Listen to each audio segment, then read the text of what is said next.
The Bosnek Pass is a substantial gravel road of over 9 kilometers in length that descends through a westerly outlying section of the P0646 Nature Reserve.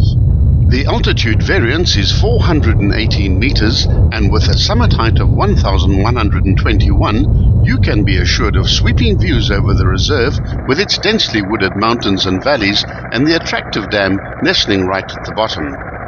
The road is nicely engineered with a maximum gradient of 1 in 8, so the going is fairly comfortable for most vehicles. There are, however, some very sharp corners, including one horseshoe bend and one hairpin, where speed has to be reduced to 30 kilometers per hour. These are all well signposted with ample warning signs. The road is suitable for all vehicles in fair weather. Like all gravel roads, this road is also subject to washaways and corrugations. Adjust your speed according to current conditions. We filmed this pass in the descending mode from north to south. The pass begins at its northern end at the junction of two gravel roads at an altitude of 1,014 meters amongst rolling grass-covered hillsides. Initially, the road begins climbing quite gently at a gradient of 1 in 20 via a series of 9 gentle curves which go in a southerly direction. One could be forgiven for thinking it's not much of a pass, but the real fun part of this pass only really begins after the summit point, which occurs 3 kilometers after the start.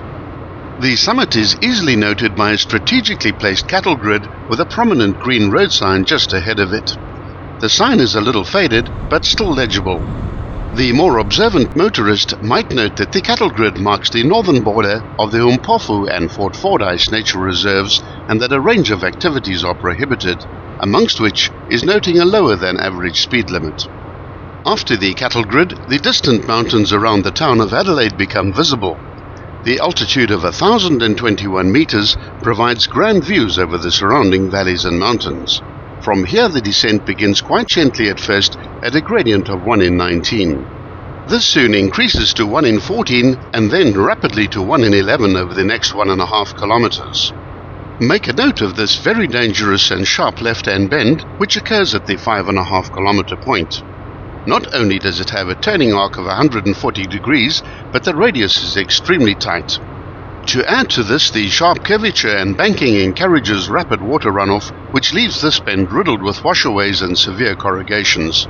It's very easy to lose it here, especially for non-four-wheel drive vehicles and lightweight front-wheel drive cars. The road now heads into the southeast at a fairly steep gradient of around 1 in 11 for the next 1.2 kilometers. The views to the right over the valley with its dam, called the P0646 Dam, are fabulous, and there are 1 or 2 places where the road surface is wide enough to pull off safely to enjoy the scenery. The historical town of Adelaide lies in a part of the Eastern Cape that is rich in history due to the confluence of South Africa's 3 main population groups. The San Bushmen were the original inhabitants of South Africa and far beyond. A hunter-gatherer way of life has meant that they have left very little in the way of artifacts. They are best remembered for their wonderfully natural record of wildlife in their rock art, of which there's a fine legacy in this district. At the 6.8 kilometer mark, the road bends rapidly through a 70-degree right-hand bend, then skirts a bulge in the mountain via a 160-degree horseshoe bend to the left, which reverses the direction completely into the north. A short straight descent of 200 meters follows, after which it's time to drive through the only hairpin bend on the pass. Reduce your speed to 30 kilometers per hour for this bend, as it's both very sharp as well as tightly radiused. This corner is also subject to washaways and corrugations and can easily cause a lack of traction.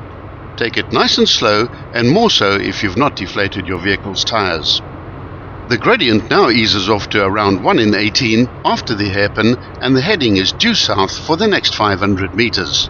Lovely views of the dam and mountains beyond are on offer, but soon the next bend heads back into the west at the 8.2 kilometer point. The road maintains its steady gradient descent rate as it ducks into a ravine, then heads back into the southeast, looking directly at the dam. A final bend to the right meets another road that bleeds in from the left, and within 200 meters the second cattle grid is crossed, which marks the end of the pass as well as the southern border of the nature reserve.